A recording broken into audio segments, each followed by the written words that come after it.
The cancellation and postponement of events due to the lockdown have taken their toll on artists and musicians across the globe. They rely on these spaces to perform, generate an income and build their brand. However, some have found creative ways to share their work on the web. I spoke to a few artists on their experiences so far. Singer and songwriter Thando Nje kicked off her music career on social media platforms, remaking popular songs. After gaining traction, a solid fan base, and branching into her own music, she's right back where she started. On lockdown, Thando Nje is sharing her music on social media. It's a very tough time for creatives.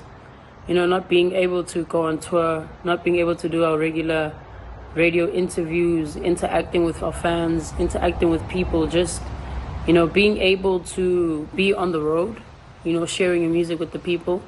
I think that's a bit frustrating for now, but I think we'll make it. You know, it's just another 2 weeks. It could all be so simple. Having recently released a new album, the lockdown couldn't have come at a worse time.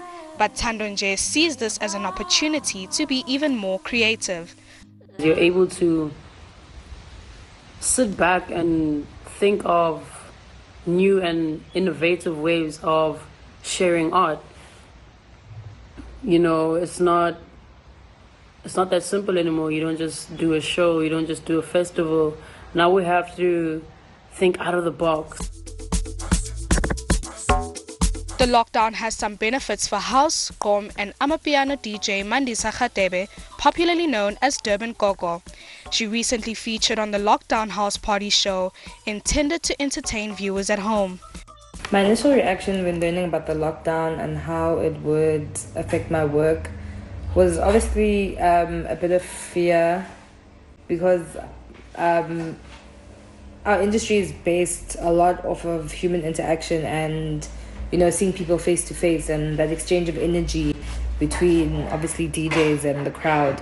So I was a bit worried in terms of that, like how was I gonna be able to sustain myself during the lockdown period, but also knowing that as a citizen, you know, this is the most important thing, is to keep people safe and away from each other. Durban Gogo did not expect the response she received. I've been receiving quite a few emails since the episode on Lockdown House Party aired last night. Even just too scared to open them because, you know, we just have no idea when we're really going to come out of this lockdown officially and also be able to interact in the way that we used to. So it's obviously a positive for me, but I'm still like really bewildered at the response. So it's been quite amazing. And yes, my mom saw me for the very first time playing on TV. I mean, she's very old. She's not going to come to gigs and, you know, it's a bit dangerous for her and just wild. But it was really amazing for her to be able to sit and watch me play for a full hour on a show that she recognizes. Opportunities like those in mainstream media don't present themselves as easily for performance artists.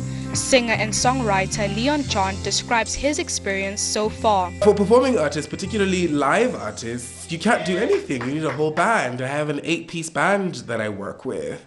We can't do anything. We can't even capitalize on the live streams and the Instagram things because we need accompaniment. You know, I'm not an instrumentalist. I don't play any instruments. I sing, I write, but unfortunately I don't play an instrument. I play with other people and other members of my band, but we can't do anything. We can't work. We don't have technology that's able to bridge the gap for performing artists. John says he's witnessed the severe impact of the lockdown on those who rely on gigs for an income. A lot of people have lost their jobs. A lot of the session musicians, a lot of the live musicians, like I said, I have an 8-piece band that performs with me. All of those people, they have families to support, right? And they support their families through their craft. These are crafts people within the music industry space. And I'm sure this applies to other creative spaces as well. And so there needs to be some kind of organization and coming together of the minds of the stakeholders and people that are in power to support artists and craftspeople, because what happens when they collapse and they're unable to do the job that they're able to do, there won't be any music when we come out of this quarantine. There won't be any television. There won't be anything. There won't be anything. Regardless of the sound, genre or crowd they are drawn to, all the artists say they are looking forward to being back on stage. Nosipho Mncube, SABC News, Johannesburg.